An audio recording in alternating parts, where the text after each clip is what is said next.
So, ito yung luma natin na defrost timer. Ito naman yung bago. Ayan. Puting-puti. Ayan, kalasin natin. Ayun, no? Ayun.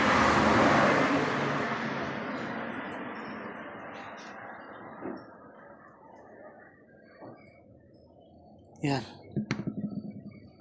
So, ito yung bagong dating na defrost timer natin. Ayan. At hanapin natin dito kung alin yung linya at saka yung compressor at saka yung heater. Pero dito sa figure na ito maliwanag to, line 1 na yan. Itong lugar na to. Hahanapin lang natin dito kung alin yung kanyang katugon gamit yung ating tester. So, ang tester natin nakalagay sa buzzer. Ayan. Ang una natin titingnan dito ay yung kanyang contact. Alin dito sa 4, 3, 2. Dito sa tatlong to. Alin yung sa compressor, alin yung sa heater. So, tingnan natin. Dito tayo kukontak.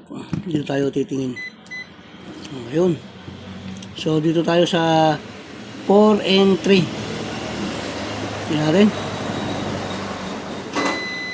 So, ibig sabihin, ang timer nakakontak ngayon dito sa 4 and 3. Tingnan natin yung number 2. Number 2. Tsaka yung number 3. So, wala. Wala siya. Ibig sabihin, itong number 3 at tsaka itong number 4 may contact. So, tingnan naman natin sa dito. Ilagay natin ang ating tester sa ohms. O, ayan.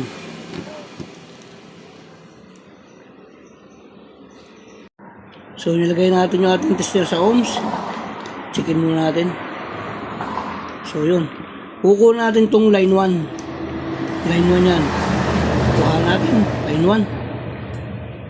1. Itong 3 and 4, palibasa ay may contact yan. Tingnan natin. So, nakakakuha ng 13. No? Sa gitna. 13. Pagdating dito, wala. So, pihitin natin.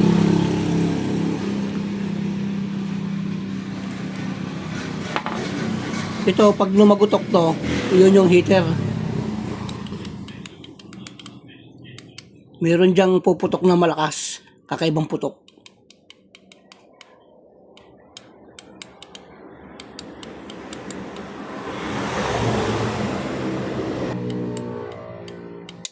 Yun.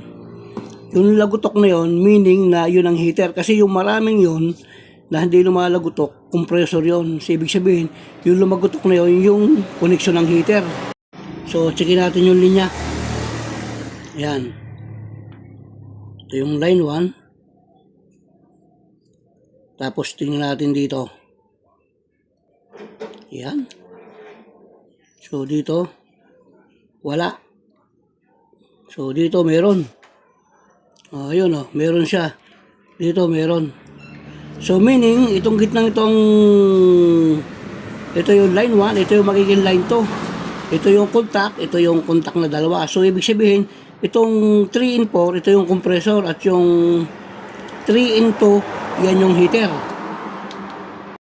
Ilagay na rin natin sa buzzer. Ayan. Nag-buzzer siya. So, tingnan natin yun dito. Dito tayo kukuha sa gitna. Ayan, tingnan natin. Ayun, dito wala. Wala. Okay.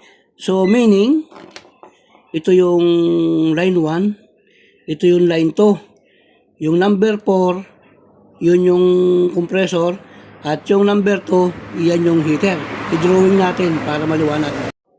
So, yan. Susulat natin dito, defrost timer pala. Yan. So, yan. Itong nakahiwalay na to, ito yan. Ito, itong lugar na to. Yan yung nakahiwalay. So, yan ang gagawin natin. Lalagyan natin siya ng line 1. Yun.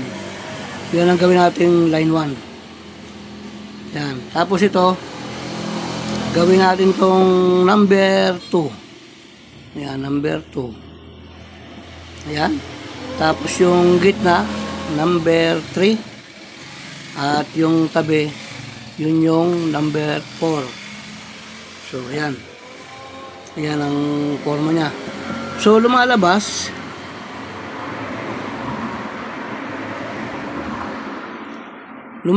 na itong 1, itong lugar na to. Yan yung magiging number 1 natin eh. Ayan. Itong number 1, yan yung kanyang coil. At saka itong number 3 na to. Ayan. Lalagyan natin siya ng coil. Ayun. Okay. Yan yung coil. Pagkatapos itong number 2, ayan. Saka itong number 3, number 4. Ayan. So itong 4 and 3, ganito ang forma sa ilalim niyan. Ayan. Ayan o.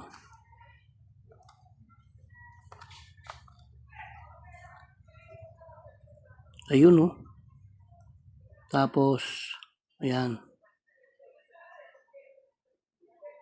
Ayun. So, yan ang magiging forma niya ngayon. So, itong 3 and 2, ito yung heater. Ayan. At itong 4 and 3, ito yung compressor. Ayan. O, ayun o. Ayan. 4 and 3, compressor. 3 and 2, heater. 1 and 3, coil. Okay. So, lagi natin tatandaan na yung pinakamahabang rotation nung defrost timer, yun yung compressor.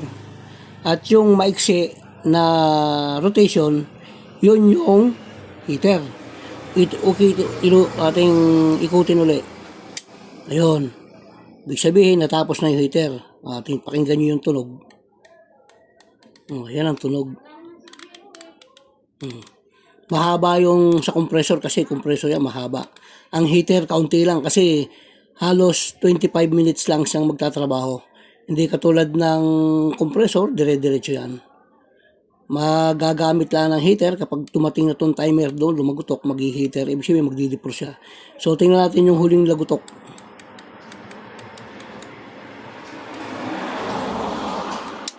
Yun. Yun na yung nag-heater na siya. Tatakbuli siya, puputok uli na isa pa yan. Ayun, ibig sabihin natapos na yung heater, balik na siya sa compressor. So, ganun ang diferensya ng tunog ng defrost timer. So, gagawin natin to palibasa bago ito, paanda rin natin. So, ito. Ito yung number 1 natin. Ayan o. Ayun o. Isang gawin natin number 2. Yung line to ito. Ito itong number 3. So, ayan. Yan ang naging connection niya.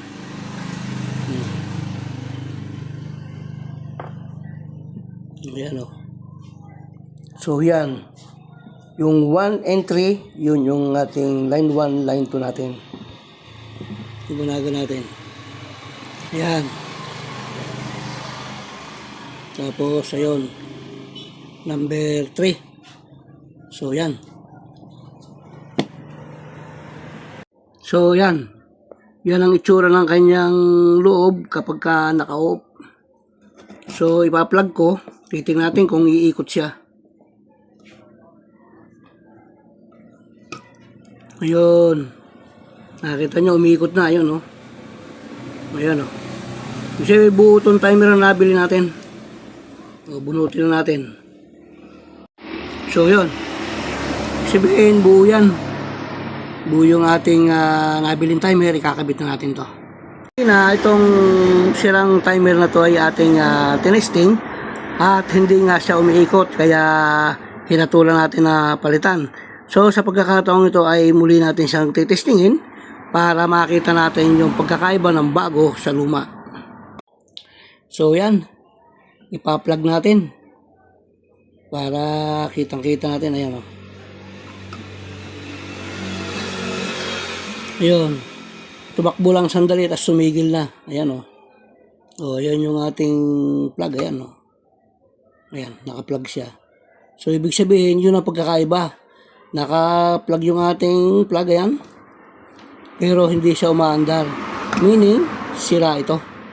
So, bunutin natin to. Ayun. Okay.